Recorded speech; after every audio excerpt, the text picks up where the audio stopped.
पिछले कुछ दिनों में जब से यह घटनाक्रम चल रहा था, ट्विटर पर एक के बाद एक उनके कटाक्ष लगातार चर्चा में रहे। वो भी तब जब बीजेपी कहती रही कि यह तो कांग्रेस का अंदरूनी झगड़ा है शेखावत जी, पर आपने लगातार निशाने साधे। आपने लिखा, sad to see Rajasthan government on autopilot because the CM is busy chasing a Pilot. इसके अलावा आपने लिखा, हमेशा हेडमास्टर का ही बेटा अव्वल क्यों।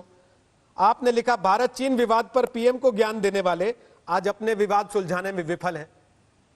क्या इसीलिए कांग्रेस बार बार यह आरोप लगा रही है कि जो कुछ हुआ असल में बीजेपी ने किया था?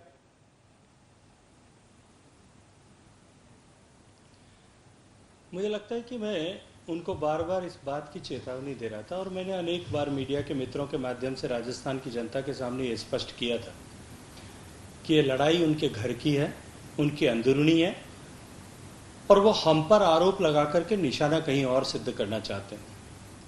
माननीय मुख्यमंत्री जी बार बार इसका खंडन कर रहे थे। जिस दिन ये सरकार बनी थी उस दिन से सरकार में विग्रह था, सरकार वर्टिकली डिवाइडेड थी। सरकार बनने की प्रक्रिया, चुनाव का रिजल्ट आने के से लेकर के और कल तक के, या मैं कहूं आज माननीय मुख्यमंत्री जी का बयान जिसकी चर्चा अभी हम सब लोग सुन रहे थे कि उन्होंने जिस तरह का दोषारोपण अपने पूर्व अध्यक्ष, जो कल तक उनके अध्यक्ष थे, कल तक उनके उप मुख्यमंत्री थे, उनके ऊपर लगाया। इन सारी घटनाक्रमों को, सारे बयानों को एक साथ आप एक सूत्र में बांध करके देखिए, एक के बाद एक क्रोनोलॉजी में लिख करके देखिए, आपको इस सब के बीच में एक इंटरकनेक्ट दिखाई देगा। और वही बात मैं बार बार कह रहा था कि ये अपने घर की लड़ाई को हमारे नाम से, हमारा नाम ले ले करके और जो है अपना निशाना साधने की कोशिश कर रहे हैं, अपने लक्ष्य की प्राप्ति की कोशिश कर रहे हैं। जब कल सचिन पायलट साहब को उप मुख्यमंत्री के पद से हटाया गया, उनके पार्टी के पीसीसी चीफ पद से हटाया गया, तो मेरे कुछ मीडिया के मित्रों ने मुझे कहा कि अब जिस बात का अंदेशा आप व्यक्त कर रहे थे कि ये स्कोर सेटल करने के लिए, पर्सनल स्कोर सेटल करने की लड़ाई थी, ये सामने स्पष्ट हो गई। और मुझे लगता है कि उन लोगों ने मुझे कहा कि हमें लगता है कि माननीय मुख्यमंत्री इसमें सफल हुए। तब मैंने हंसते हुए कहा था कि यह अभी समाप्त नहीं हुई है। अभी तो सचिन पायलट साहब को कांग्रेस से बाहर करने तक की लड़ाई लड़ी जा रही है और आज का बयान उसका स्पष्ट संकेत है। मैं पूछना चाहता हूं आपके माध्यम से कि क्या ये जानकारी का सूर्य आज ही उदय हुआ है, या ये जो सबूत जिनकी चर्चा की जा रही थी ये आज ही बाहर आए? इतने दिन तक उन सबूतों को क्यों छुपा करके रखा गया? कौन कौन लोग उसमें लिप्त थे? किन किन लोगों के माध्यम से ये किया गया? ये सब बात की जानकारी यदि आपको पहले थी तो आपने पहले खुलासा क्यों नहीं किया? किसके साथ में शेयर किया था? आपको अपना स्टैंड स्पष्ट करना चाहिए। लेकिन शेखावत जी, सचिन पायलट ने आज इंडिया टुडे से कह दिया कि मैं बीजेपी में नहीं जा रहा हूं। बीजेपी के नेता तो पिछले 2 दिन से रेड कारपेट बिछाए हुए थे।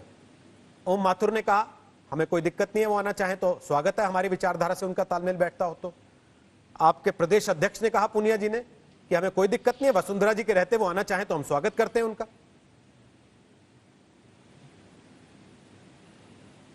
देखिए, मैं आपको एक बात स्पष्ट कर देना चाहता हूं। मैंने कल भी मीडिया के मित्रों को कहा था, भारतीय जनता पार्टी का कारवां कहां से प्रारंभ हुआ था? पंडित दीनदयाल जी, श्यामा प्रसाद जी ने मिलकर के कुछ विचारधारा, एक विचारधारा तय की। उस विचारधारा के साथ में जो लोग जुटे, गिनती उंगलियों पे गिन सकने लायक लोगों ने मिलकर के पार्टी को बनाया। धीरे धीरे उस विचारधारा से प्रेरित, विचारधारा से समान विचार रखने वाले लोग जुटते गए और आज भारतीय जनता पार्टी दुनिया की सबसे बड़ी पॉलिटिकल पार्टी।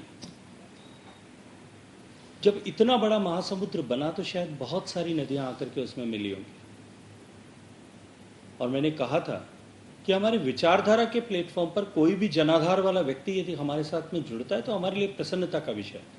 और मैं ये मानता हूं कि मेरे पार्टी के, चाहे मेरे प्रदेश अध्यक्ष हों या हमारी पार्टी के कोई भी सीनियर नेता, उन्होंने कहा है तो निश्चित रूप से उन्होंने इसी भाव के साथ में कहा कि कोई जनाधार वाला व्यक्ति, लेकिन उसका अभिप्रेत ये लेना कि हम बाहें पसार करके स्वागत कर रहे हैं या हम कारपेट बिछा करके स्वागत करके आतुर बैठे हैं कि वो हमारे यहाँ आए, इस तरह से नहीं लिया जाना चाहिए। यदि कोई जनाधार वाला व्यक्ति हमारे विचारधारा के साथ में आकर देश निर्माण का जो हमारा लक्ष्य है कि हम भारत को समृद्ध, शक्तिशाली और समर्थ देश बनाएंगे। उस विचारधारा के लिए साथ जुड़ करके कदम ताल करने के लिए जो कोई भी आएगा हम उसके साथ में काम करेंगे, उसको साथ लेकर के चलेंगे।